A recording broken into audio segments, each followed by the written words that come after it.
हाल ही में वेब पर रिलीज हुई अभिनेता विद्युत जामवाल की फिल्म खुदा हाफिज कानपुर में हकीकत के पर्दे पर उतर आई। फिल्म में एक पति अपनी पत्नी को वापस लाने के लिए जिस तरह से लड़ाई लड़ता है, ठीक उसी तरह कानपुर में भी एक बेटे ने अपनी मां को ओमान से वापस लाने के लिए संघर्ष किया। इस बेटे की कहानी भी बिल्कुल फिल्म के किरदार समीर चौधरी तो उसकी मां की दर्दनाक दास्तान नरगिस जैसी ही है। कानपुर के बेकनगंज में रहने वाली 55 वर्षीय अली मुन्नीसा को ट्रैवल एजेंट ने विजिट वीजा से नौकरी के लिए 23 अक्टूबर 2019 को ओमान भेजा था। उससे ये कहा गया था कि उसे वहां 2 छोटे बेटों और एक बूढ़ी औरत की देखभाल करनी है। इसके बदले भारतीय करेंसी में 16,000 रुपए और खाना रहना मुफ्त होगा। लेकिन ओमान पहुंचने के कुछ दिनों बाद ही अली मुन्नीसा पर कहर बरसाया जाने लगा। छोटी छोटी बातों पर अली मुन्नीसा को मारा पीटा जाता था। पीड़िता ने बताया कि ओमान के मस्कट शहर पहुंचने पर उसे दूसरे एजेंट को भेज दिया गया और एजेंट ने उसे फातिमा नाम की महिला के सुपुर्द कर दिया। अली मुन्नीसा के मुताबिक ओमान में फातिमा नाम की महिला उसके साथ जानवरों जैसा बर्ताव करती थी। उसे मारा पीटा जाता था और उत्पीड़न किया जाता था। फातिमा उसे किसी दूसरे आदमी के हवाले करना चाहती थी। इसके लिए फातिमा ने उस आदमी से रुपए भी ले लिए थे। इस बीच उसने किसी तरह भारत में बेटे मोहसिन से संपर्क किया और सारी बातें बताई। मां की हालत की जानकारी होने पर मोहसिन तड़प उठा और परिचितों की जानकारी ली। वो खुद ओमान जाने की सोचने लगा, लेकिन परिचितों के कहने पर उसने सबसे पहले सरकार से मदद की गुहार लगाई। मोहसिन ने मां को छुड़ाने के लिए विदेश मंत्रालय, राष्ट्रीय मानवाधिकार आयोग को पत्र भेजा। ओमान में मां को बेचने की बात बताई। इस बीच ओमान में विजयलक्ष्मी नाम की समाजसेवी ने भी उनको भारतीय दूतावास तक पहुंचने में मदद की। वहां संपर्क करने के बाद उनको शेल्टर होम में रखा गया।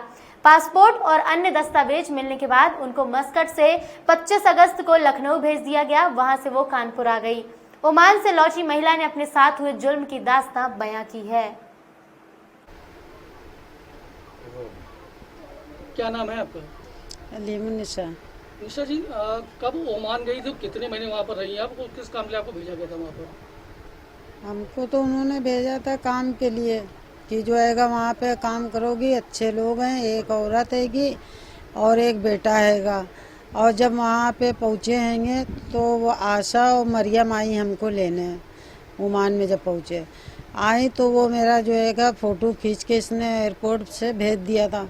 तो उनने मेरा फ़ोटो दिखाया, तब हम उनके साथ गए। तो 15 दिन तक के तो वो अपने ऑफिस में मुझे रखे रही।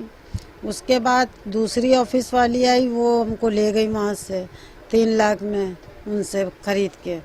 फिर उसने दूसरे अरबाब के हाथ मुझे भेज दिया। वो वहाँ के अरबाब बोलते हैं अरबी लोग के, तो उनके हाथ बेचा। तो वो मुझसे गंदी बातें करने लगा कि ऐसा करो, जिस्मानी जो है मुझे टॉर्चर करने लगा। हम लड़ गए, हमने कहा हम ये सब नहीं करेंगे, चाहे मर क्यों ना जाए मगर हम ये काम नहीं करेंगे। मेरे हाथापाई भी हो गई थी। तो उसने मुझे बहुत मारा। वहाँ पे मारने के बाद फिर वही ऑफिस में लाके मुझे छोड़ दिया। फिर वो ऑफिस वाली जो हैगी मुझे जहाँ से ले गई थी वहाँ ला के छोड़ी।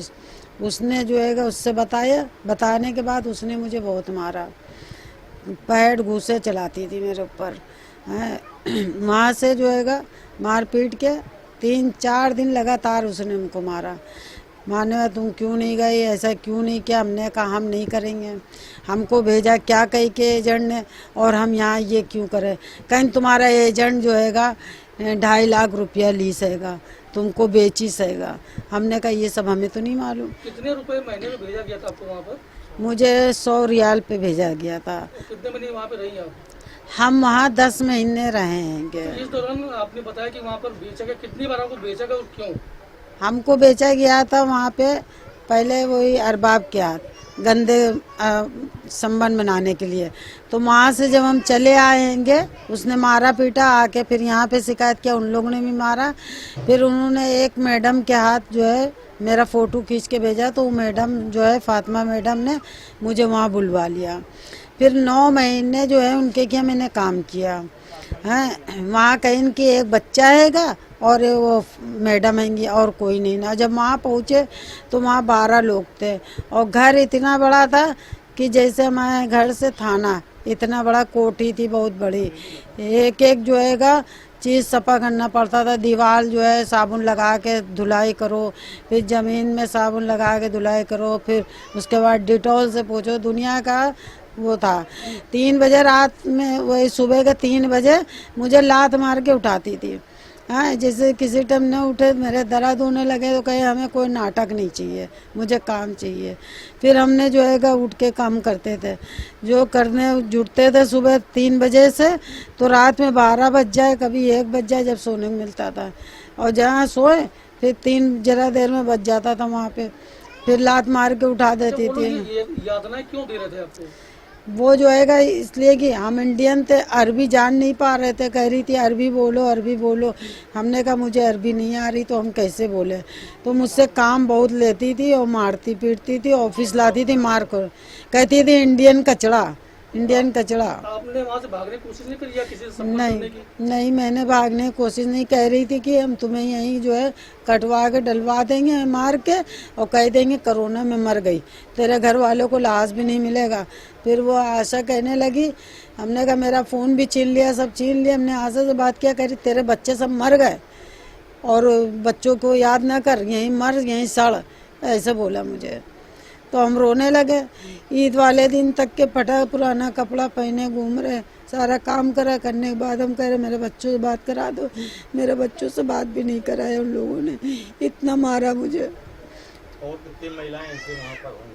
माँ कम से कम जो है ऑफिस में उस जगह 150 होंगी, और इधर उधर काम पे भी चली गई। और अपने मोहल्ले की जो है 2 लड़कियाँ यहाँ की है, अपने इलाके की। उनसे भी ऐसा ही बर्ताव वहाँ पे हो रहा है? माँ सब ऐसे ही बर्ताव होता है। ये बताइए, जैसे कि आपके बेटे ने आपको लाने के लिए बहुत संघर्ष किया, जी, क्या लगता है उसने अपना फर्ज अदा किया? बिल्कुल हमारे बेटे ने अपना फर्ज अदा किया है। हमको बुलवा के इतनी मेहनत किया, नहीं तो हम कभी जीवन में ना पाते, हम वहीं मर जाते। हम तो यही कह रहे थे मुझे चंदा करके बुलवा लो कैसे भी। तो एजेंट के मेरे लड़के ने पैर भी पकड़ लिया, छोटे बेटे ने, मगर उसने कहा कि अब उनको सड़ने तो हम नहीं बुलाएंगे। और बड़े बेटे को खूब गाली दिया कि इसकी माँ चोट देंगे, ये करेंगे, गंदी गंदी गाली दिया। और मेरे आंखों से भी कम दिखने लगा, इतना मुझसे काम लेती थी। पैरों में सब दर्द होता, बैठ जाते तो उठ नहीं पाते, चक्कर लगाता है। इंडियन एम्बेसी बीपी लो हो गई, उन लोग दवाई मंगा के देती थी कि तुम्हारे बीपी लो होती है कि तुम दवाई खाओ। मोहसिन, जब तुम्हारी अम्मी ओमान गई, उसके बाद उनके पास तमाम यातनाएं दी गई, कैसे उन्होंने तुमसे संपर्क किया और तुमने कैसे प्रयास किया वो भारत वापस लाने का? उनको हमने ऐसे संपर्क किया कि जब ये जो है, क्या जानकारी मिली पहले वहाँ से तुमको? हमको जानकारी ये मिली कि वहाँ पर जो है ओमान मेरी रिपोर्ट पहुँच गई है। जो मैंने प्रार्थना पत्र दिया था ओमान में वो पहुँच गया है।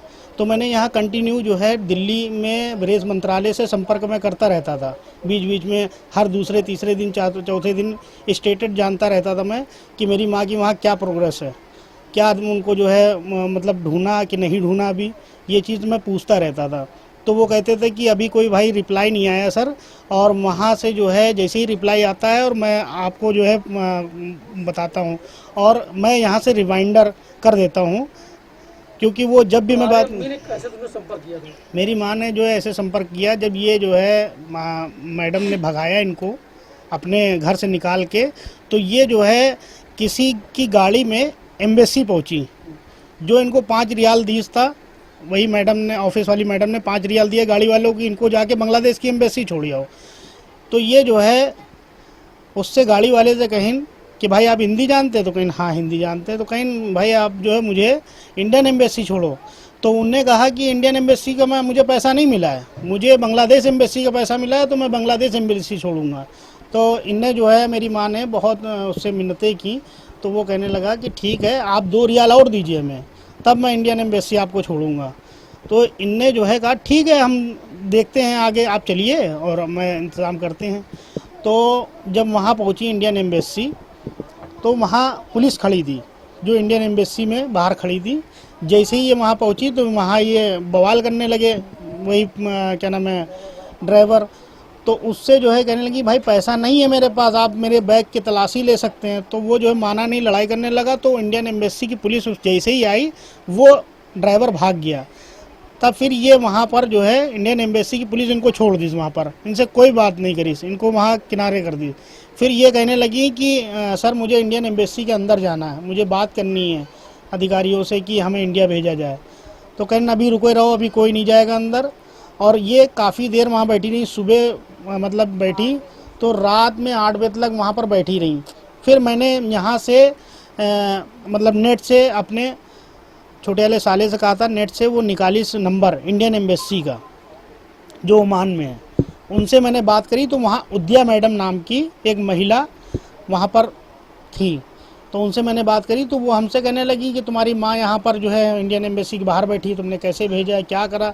हमने कहा मैडम हमें कुछ भी नहीं मालूम है, और मेरी माँ को फंसाया गया है वहाँ पर, उनको भेजा गया किसी और काम से और उनसे कराया जा रहा दूसरा काम, और वो उनसे बात मेरी नहीं हो सकी ज़्यादा, दो मिनट अम्मी को वापस लाने के लिए तुमने क्या कदम उठाए?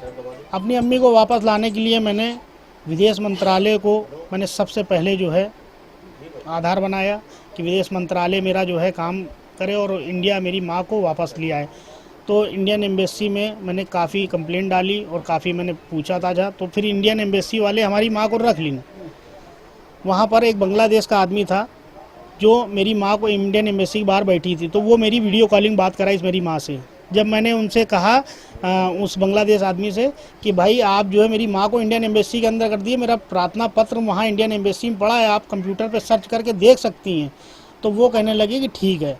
फिर उद्या मैडम से मैंने कहा कि मैडम उसमें देख सकती हैं, मैंने प्रार्थना पत्र जनवरी में भेजा है। तब वो देखी तो 5 बजे इनको एक ब्रेड का पैकेट और एक चाय भेजिन खाने के लिए।